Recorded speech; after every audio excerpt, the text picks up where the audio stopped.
hopes and UCC. Ah, oh, look, I see a hitchhiker. Oh, hi. Hi. Hey there, where are you headed? Oh, thanks for stopping. I was on the drive. Oh, hang on. I gotta put the mic on. Sorry. I was on the drive to UUCC and my car broke down back there. Are you going that way? I am. I'm going on the drive too. Hop in. I'm Amy. Hi, I'm Michelle. Thanks so much. Thanks so much. Thanks so much. I'm excited to meet you and to join you on the drive.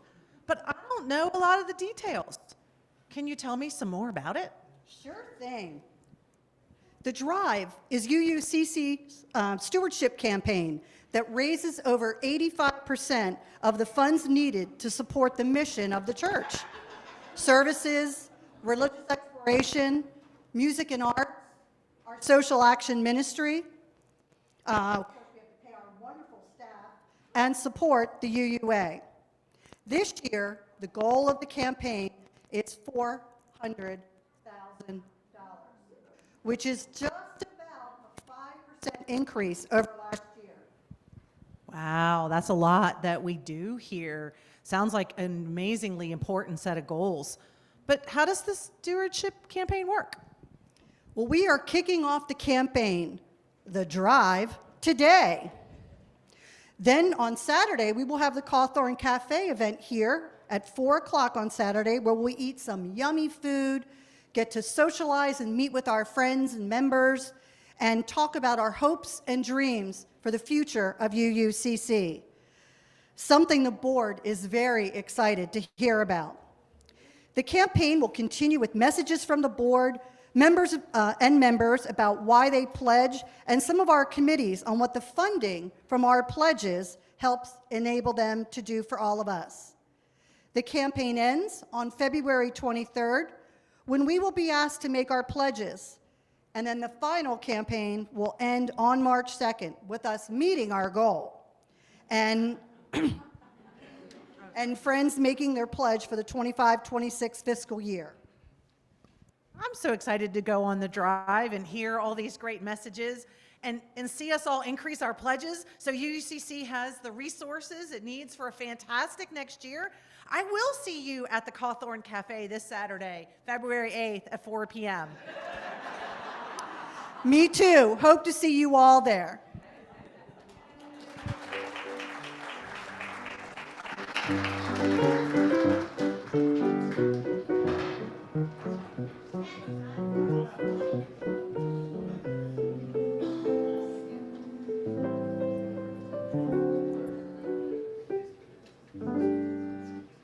Thank you, Amy and Michelle.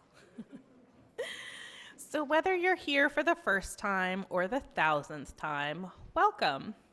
Whatever you are facing in your own life, welcome. This is a place where we try our best to be real with one another, to get through hard things and remind ourselves and one another of the values that ground and center us, motivate and move us. Whoever you are, whatever your faith journey, whomever you love, you are welcome here. We welcome all who seek to know the sacred and all who seek to make our world more just. Our commitment is to be together in covenant, so please join me in our affirmation of who this community is, beginning with that all-important word. Love is the message of this church, and service is our way. This is our great covenant together, to dwell together in peace, to seek the truth in love, and to help one another. Let's join in singing our opening hymn, Come, Come, Whoever You Are, number 188 in our gray hardback hymnal. We'll sing it once together and then twice as a round, starting with this side and then this side.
My name is Reverend Sarah, and I use she, her pronouns.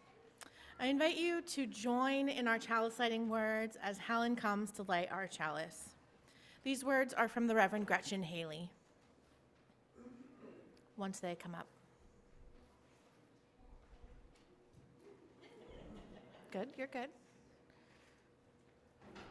Yeah.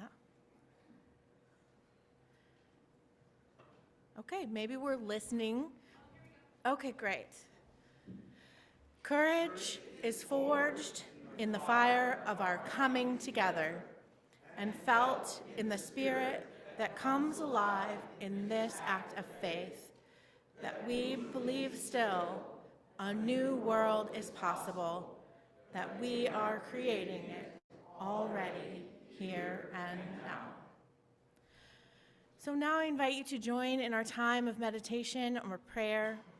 Find a comfortable place for your body, whatever that means for you, and notice your breathing.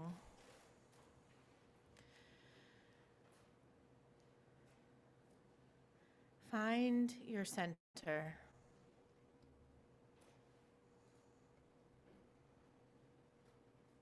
Take a moment to just be in the stillness.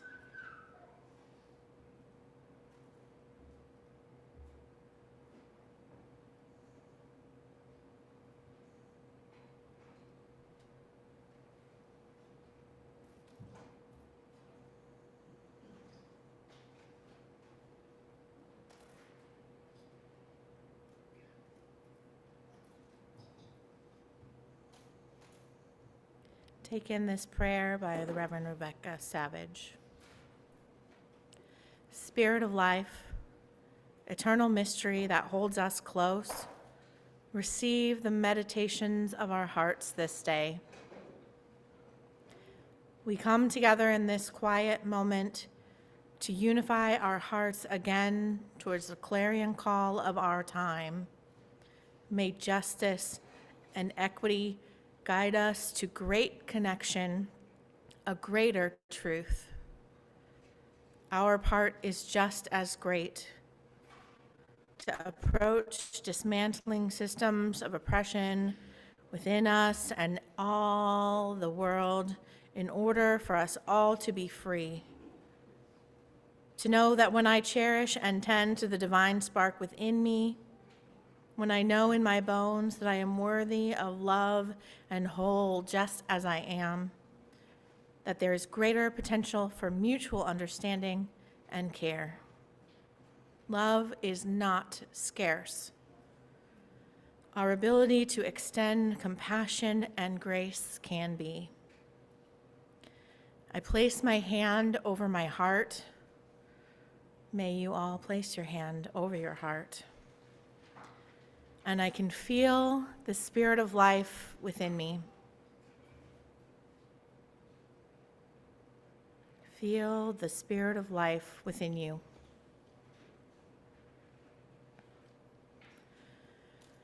The spirit of life is divine within us. The spirit of life is here. This is the beginning of justice and equity when we go within in order to be of service in our communities and the world. May it be so. Amen.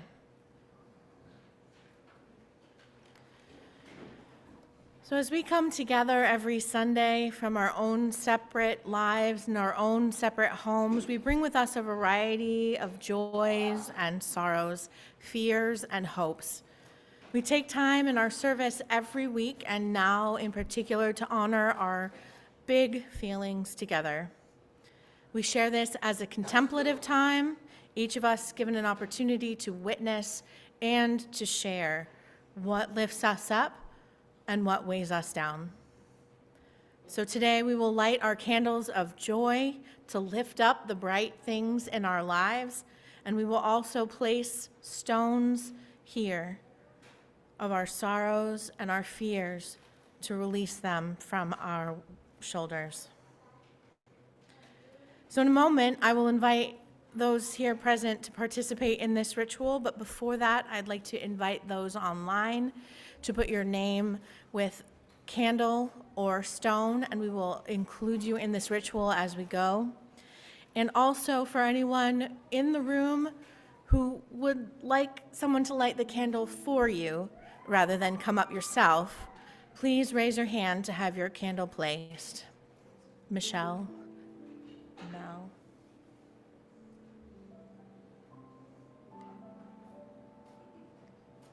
Gail.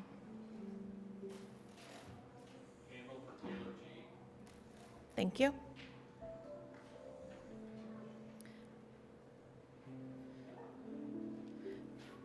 For Tim.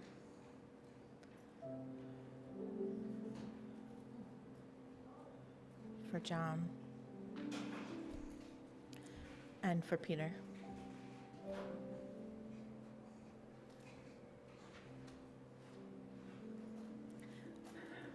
And Maria Linville.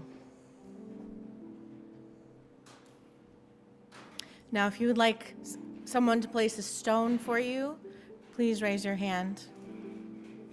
Yes, Michelle, Tim, Diane, Scott, and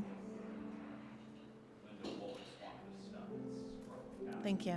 Wolf, Linda Wolf. Okay.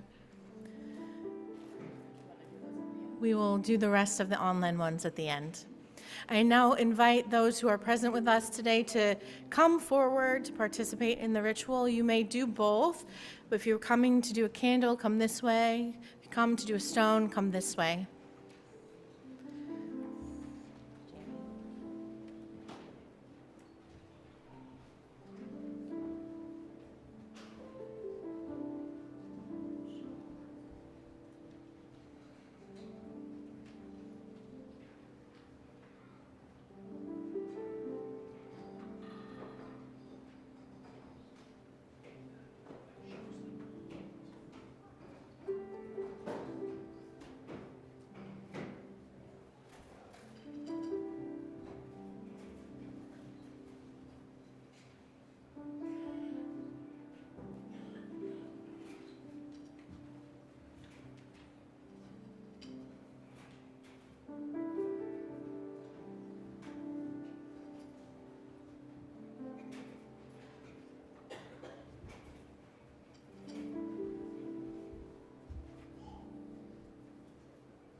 We'll light a candle for the Garcia family,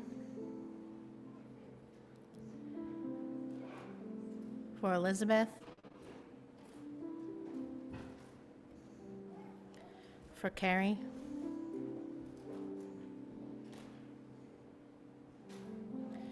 for our church.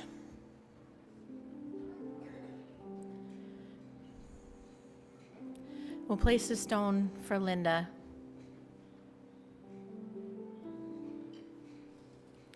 And now we place one final candle for all the joys that remain in our hearts but are shared within us.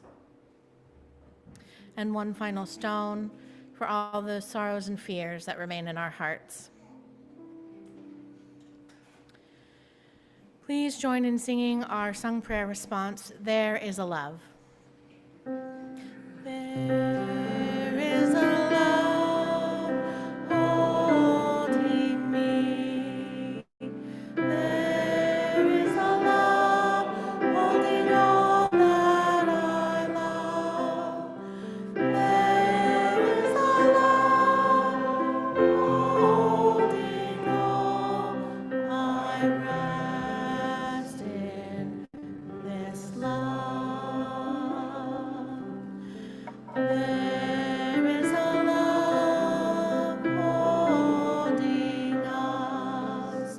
There is a love holding all that we love. There is a love holding all we rest in this love. Amen. And hi, my name is Adina Danuf. I use she or they pronouns, and I am your Director of Lifespan Religious Exploration. And we met Amy on the drive this morning, and surprise, I want to talk to you a little bit more about driving. More specifically, I want to talk about my cars. Okay. You see, I've had a number of different cars in my 12 years here at UUCC. I had a Volvo, I had a couple of Subarus, I had a car that was my grandma's that I don't even know what kind it was because we just called it the Mimi Mobile.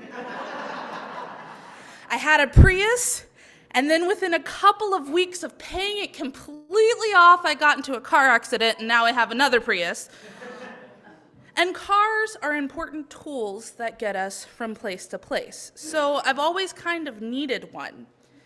But not long after my son Sutton was born, a little over a year ago, my family realized that maybe we actually needed two. It really clicked one day, just vision it. I got myself and my family up an hour earlier than usual because I had to take Travis to the office, okay? And then I drove across town and took Lonan to preschool, and then I dropped Sutton off at the gym, and then I worked, and then I picked Sutton up, and then I drove to get Lonan, and then I drove across town to get home, and then I fed the kids and put them down for nap, and I worked again, and then I woke up early from their nap so that I could put them in the car and drive across town to pick Travis up from work, and then drive back across town to get home, and rinse and repeat, right? We might need two cars. Yes. So I was very thankful that we had the means to get this all done. And I knew that for me, it was not sustainable. Getting another car would cut over an hour of driving out of my day, not to mention letting the kids sleep the amount of time that they needed to sleep. Because who wants to wake sleeping kids? Long story short-ish, enter the car hunt, okay? Now, when looking for a car, you have to figure out what sort of features you want, right? What sort of vibe you're looking for. So what do you look for in a vehicle? Purple, okay?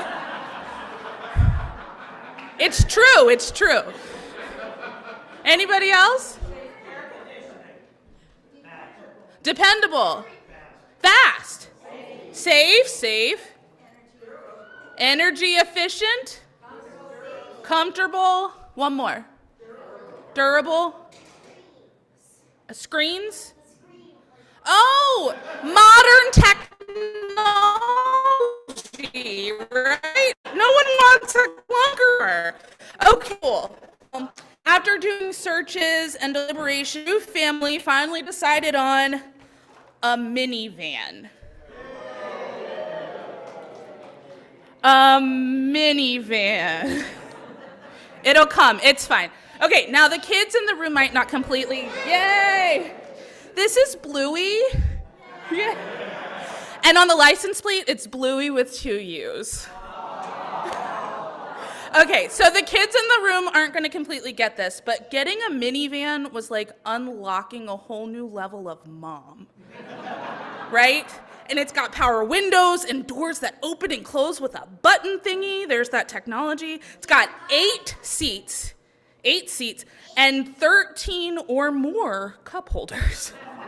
Now, no lie, within the first week of getting it, I just kept finding more cup holders. And one major difference between the Prius and the minivan is the space, right? Because in my van trunk at this moment, you can find not 1, not 2, but 3 strollers. They all have different features. I promise I need them all. A diaper bag, a baby drum set, our Halloween costumes, don't ask, and room for more stuff. That's why I got a van. And the other major difference is room for more people. In the Prius, only my family of 4 can fit comfortably because of car seats. But in the van, I could fit you, and you, and you, and the rest of you too, but I'd have to take more than one trip. So we reached the part of the story where you're looking for the point, right?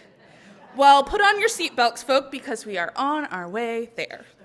So if we think of the church as a car, when you're looking for a church, you have to figure out what sort of features you want, what sort of vibe you're looking for. So what kind of church do you dream of for the journey?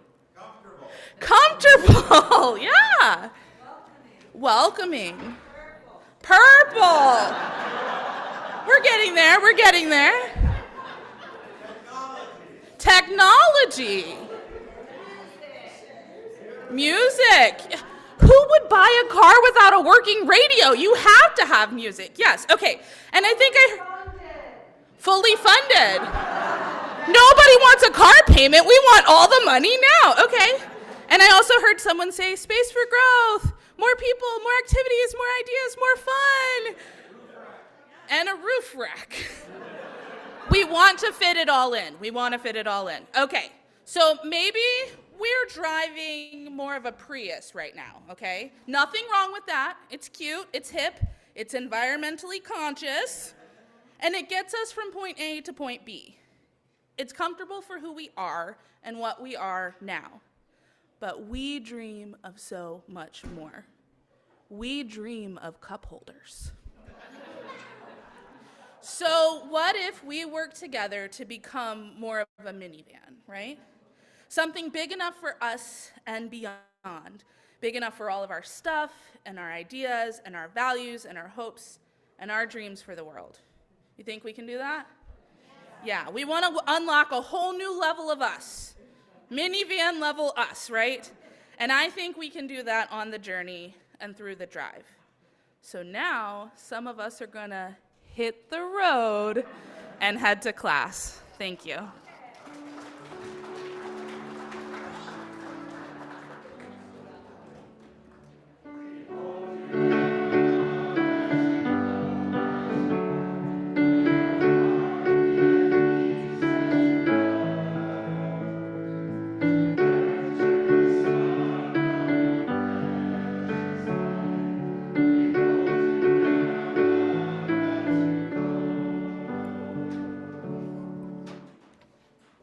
What a great story. So please join me in our offering this morning and acknowledging all the ways we give to this church and the world. We give because this is our church, and we value what it does for us, to us, and through us, to our community and the world. May there be an offering to sustain and grow the life and mission of this church inside and outside our walls. May we give in hope and love.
Thank you for your offering and all the ways you give to our life and ministry with your time, talent, treasure, and trust.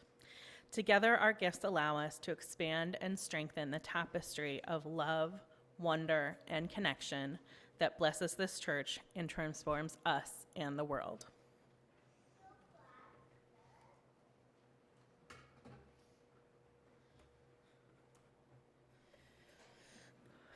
Our reading this morning is adapted from Allison Luderman, Praise the Broken Promise of America. Praise the deep mineral veins under rich dirt and fossilized remains of dinosaurs turning themselves into gas for our benefit. Praise the exhausted earth, miles and miles of subsidized corn and cattle lowering from their homes in automated milking barns. Praise farm workers rising before dawn, their sore backs and aching knees. Praise the mist that drew us here, stories eagerly consumed when there is nothing to eat but faith. Praise the courage of the reverend to look the dragon in the eye and preach mercy. Praise whatever hidden waterways are still pristine. Praise the music that refused to play at the funeral of democracy and killing cold that swept through Washington when the fake Pope took power. Praise drag queens and sporty lesbians, trans kids and NBs who are lions, butch women wearing tool belts, and all the music theater nerds who are even now building new passageways, mapping the next underground railroad and suiting up to be conductors. Oh, everybody, get on board. This train will chug quietly across the Great Plains and over rocky Sierras, into the desert where people still leave bottles of water and packets of food for desperate who have always been the lifeblood of this nation. It will stop in obscure hamlets to pick up fugitives with tears tattooed on their cheeks and fraying backpacks overspilling with contraband books. Praise the weirdos, because if anyone can save us, it will be us.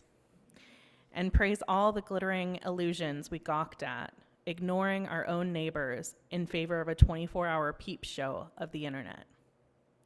Praise the convict firefighters on the front lines in LA, battling the insurmountable for $10 a day. We gambled our future for a hot air balloon with a hole in it. Praise our reckless hubris and infinite distractions of the hall of mirrors we find ourselves in now, and bless our overwhelmed brains, scurrying like mice for shelter. Bless our collective rage and protect the officers who stood up on January 6th and now see their attackers roaming the streets like rabid dogs. Bless the animals who have always been in our coats and shoes and clumsy luggage. Bless our willful ignorance, so enormous, so world-altering, that like the Great Wall of China, it can be seen from outer space, where the gods are shaking their heads even now in pity and awe.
Thank you all for being part of this circle. It's a weird way to start, I just realized. Okay, there is a popular meme out there that's based on a scene in a teen movie from 20 years ago where a popular girl rolls up in her convertible and invites her new friend to join her to go shopping. She says, "Get in, loser, we're going shopping." Now, it's a turning point in this film where the popular girl has finally invited the new and very unpopular girl to come join in her group. It's a makeover moment, and not in a good way. The new girl loses her sense of self for a while before really realizing how awful she's become. Well, maybe there's a lesson in this moment for folks to learn. Don't trust anyone who calls you a loser to your face. Could be the first one. But that's a lesson for another sermon. Today we're talking about road trips, getting in the car together and preparing for a journey. So when I was researching the sermon, I was talking to my colleagues, these three lovely women who share our sermons and our ideas every week. And one of them jokingly said, "Oh, there's that Care Bear version." Okay. So I had to look it up. If you aren't familiar with the show Care Bears from the 1980s, it was a group of teddy bears, and each Care Bear had a different symbol on their belly. So when they got together, they could bring care and rainbows and joy to the world, solving each episode's problem. So this meme, the Care Bear says, "Get in, loser, we're going caring." And it's revealed, as you see, that each of the belly symbolizes an aspect of justice making that is needed right now. Reproductive justice, rainbow and trans flags supporting LGBTQ+ communities, Black Lives Matter fist, anti-fascism, and more as it cuts off in the margins. So I will revise my sermon title for the day on the fly. Instead of road trip, which is another way of calling people to come, join together, jump in a car and go, it's now called "Get in, friends, we're going caring." Obviously, I'm not going to call you losers, and I'm not going to give you a false makeover to make you join this line of bears, but I'm inviting you to be here, join us in our little caravan, we who refuse to give in to despair, and the millions of people who are rising up to fight for our values. Get in. We're going caring. Join us on this ride. So as we kick off our stewardship month, we're inviting all of us to hop in, to join us, to ride through this life together. We're facing some muddy and rough roads like we sang about last week, but we are going together and we have faith that we will get there. So what do we need to do? What should we do to prepare to resist the onslaught of messages that strive to overwhelm us, that strive to divide us? What do we need to do to make sure this place is here when we need it? What do we need to pack in our car for this road trip? We need snacks for the journey, spiritual nourishment to keep us going even as we start to get weary. We need to make sure we have enough drivers to take the wheel, to take turns, so that we don't have to push ourselves too far before taking a rest. We need to have gas in our car and know how and where to look for the resources that will keep our engines going. We might need to stop at AAA to get our triptych, or in other words, join organizations that know more than we do about where we're going and how to get there. Most importantly, we need to commit to each other what we can do to make this journey together. This is the time to get ourselves going. We've done some grieving, we've done some talking and sharing, and now we got to get down to business. What it comes down to in this time of uncertainty is we've got to use the skills and passion that we have to hold us, the bigger us, all together. We've got to recognize that we have something special here, something that can help transform the world. We have a circle of caring that holds people together, and we can draw this circle wide, wider still. How can we make our vehicle, our church, as spacious and welcoming as possible? We can be a refuge for folks from the wider world. To make that happen, we have to give of ourselves. We have so much to give. Some of us have an abundance of love. Some of us have an abundance of talent. Some of us have an abundance of money. But what we all have is a desire to be held in community, to be seen by others, appreciated for the gifts that we bring. Some of us know that this community is a place where we find belonging and chosen family, and some of us are here wondering if this place, if these people could be the ones who become something more than strangers in a room together. We're all here looking for something to sustain us when the news has drained us, when we're worried about the welfare of our loved ones and ourselves. We're here looking to find ways to refill our cup when the outside world has drained us of our energy. We are here looking for answers. How can I do anything to change what's happening right now? So, I don't have the answers, but we're here to look together.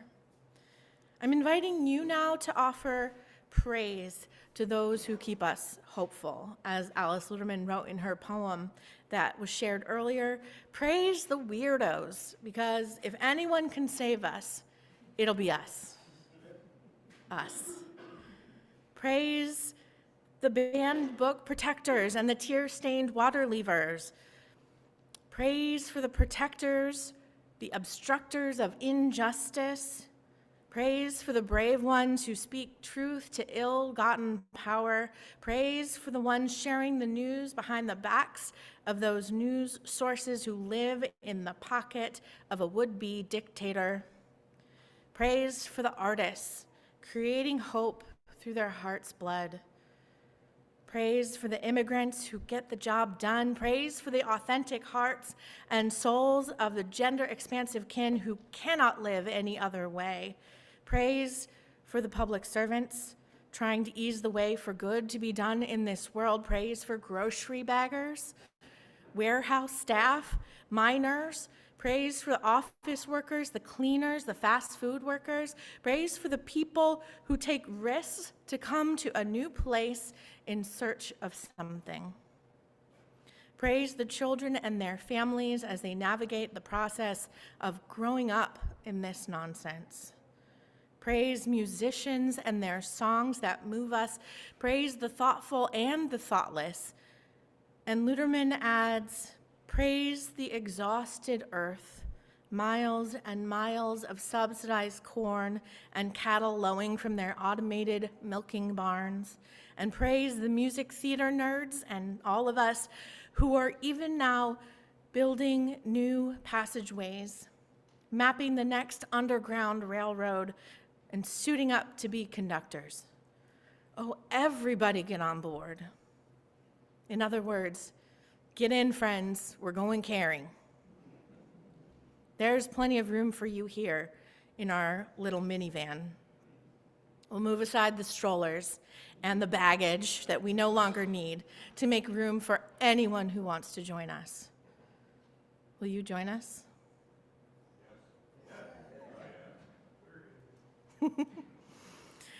Well, before we sing our closing hymn, let's remember that those who move through this world without the ability to step with their feet are still included in our call to take next steps together. Those who cannot speak words with their mouths are still included in our call to speak with their hearts through other means.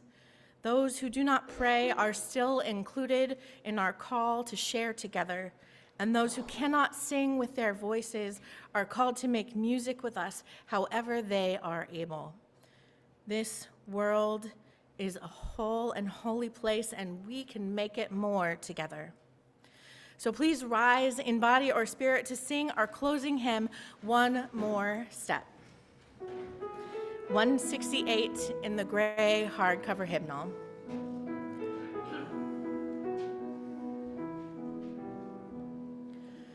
One more step, will you take one more step, till there is peace for us and everyone will take one more step. One more word, till we'll say one more word, till every word is heard by everyone. Say one more word. One more prayer, please will say one more prayer, till every prayer is shared by everyone. We'll say one more prayer. One more song, we will sing one more song, till every song is sung by everyone. We'll sing one more song. Reach out to those around you however you are comfortable. Make sure you are connected as much as you can. When you go, go caring. When you go, go in peace. Salam and shalom. Leave this place knowing that you are good and knowing that you are loved. Take your dark and your light and your love from this place and share them with the world. Stay safe until we meet again. Amen. Thank you, everyone. Enjoy coffee, conversation, and don't forget to sign up to come to the Cawthorn Cafe next Saturday. Oh, and don't forget, there's a peace vigil at the Carillon at 2 o'clock. If you're interested, our friend is here, and she can give you more information in the lobby.